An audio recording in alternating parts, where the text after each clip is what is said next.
And now I will be proceed the assessment for the eyes. First step is to test the patient visual activity by using the shell lens chart. The patient should stand to 20 feet away from the charts and the one eye covered with a card. Excuse me, sir. And please read the small letter and make it loud. O B L D C. Thank you, sir. The normal vision is 20/20 records the patient vision for each eye and note whether she or he was wearing corrective radar lenses. And next, I will proceed to the patient's eye and externalize instructors.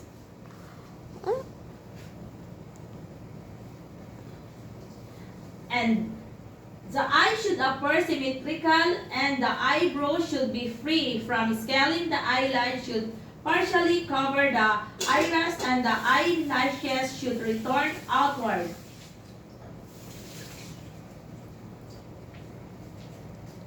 Now we test the oculomotor nerve. Let the patient close the eyes and the eyelids should move symmetrically without tremors. Now, we palpate the eyelids and palpate it gently. Using my under fingers, touch the upper eyes. Is it painful, sir? No. It is painful, sir? No.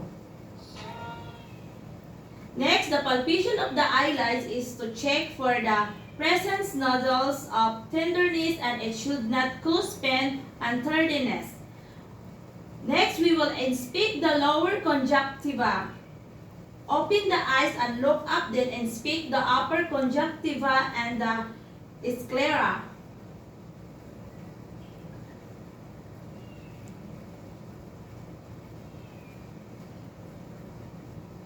The normal finding is that the conjunctiva should be pinkish.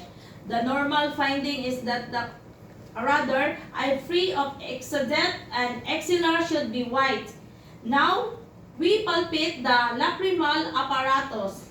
Palpating the lacrimal apparatus should not produce exudate or excessive tearing. We check the extraocular movement of the extraocular muscles and the inhibition of the oculomotor, tracheal, and abducens nerve. Now I am placing my finger 12 inches away from your eyes and follow my fingers as it moves.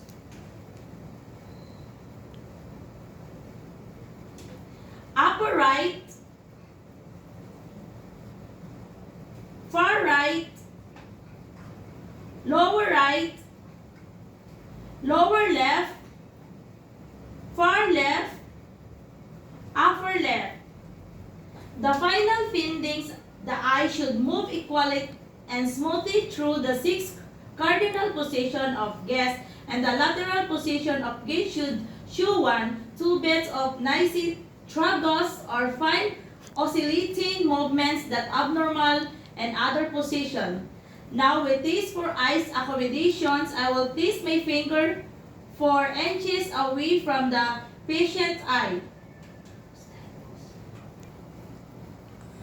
Look my finger and the wall behind me and then my finger again, then the wall behind me.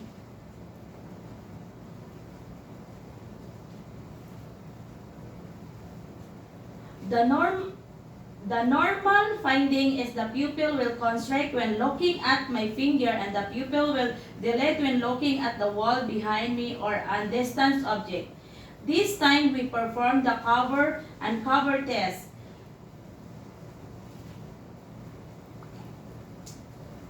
Sir, please hold this card and cover your eyes and look straight. And observe your eyes.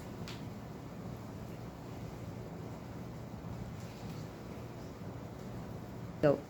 Okay, sir. I have a card. The normal is the covered eye should not wander, move, and the other eye which he just covered should not also wander move. Now we inspect the patient cornea and the lens for capacities. To do that, I will use my pen light.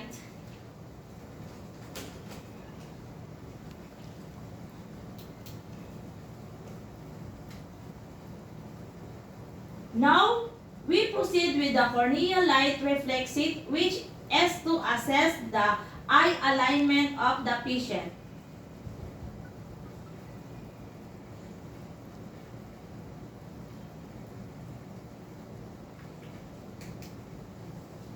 I will turn on my pen light 12 inches away from the bridge of the patient's nose.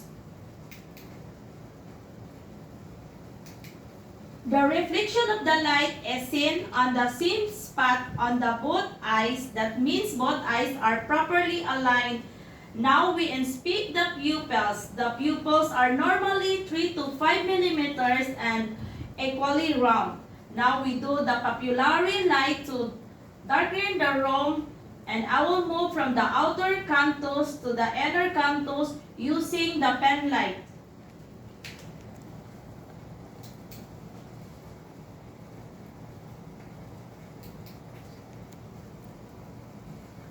I will move from the outer canthus to the inner canthus using the pen light.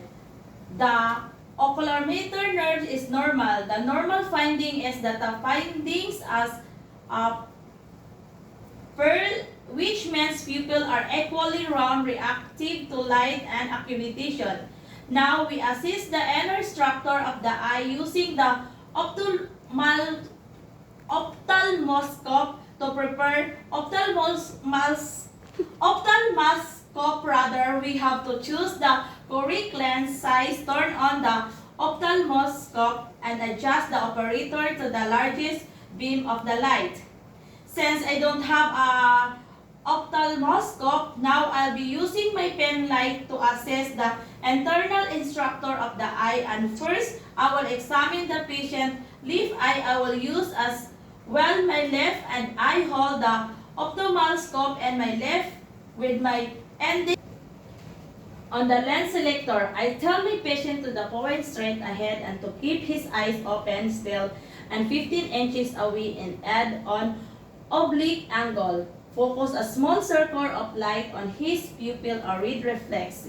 Bisen, it is reddish glow that fill the pupil.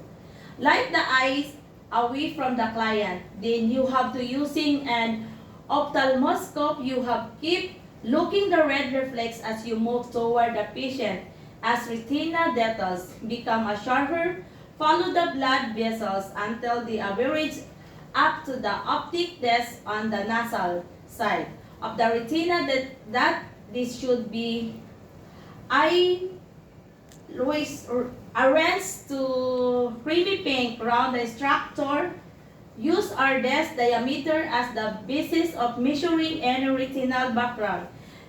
Listen and use a clutch piece to indicate the lesson location. Also discern the facial tology cap, which should be half the size of the disc retinal vessels, which should appear as a pure bench plus a lighter thinner as to ride the pads, which should appear light red to brown red, and 3 obligation, and the macula, which should be about 1 disc diameter temporal to the optic disc and should contain no blood vessels. Remember, always inspect the macule because shining your light at may cause staring a papular reconstruction, which could make it difficult continue the exam. And after the wall assessment of the eye, then we document and finding documentation facilities, data collection, and provide accurate, concise, and time and database.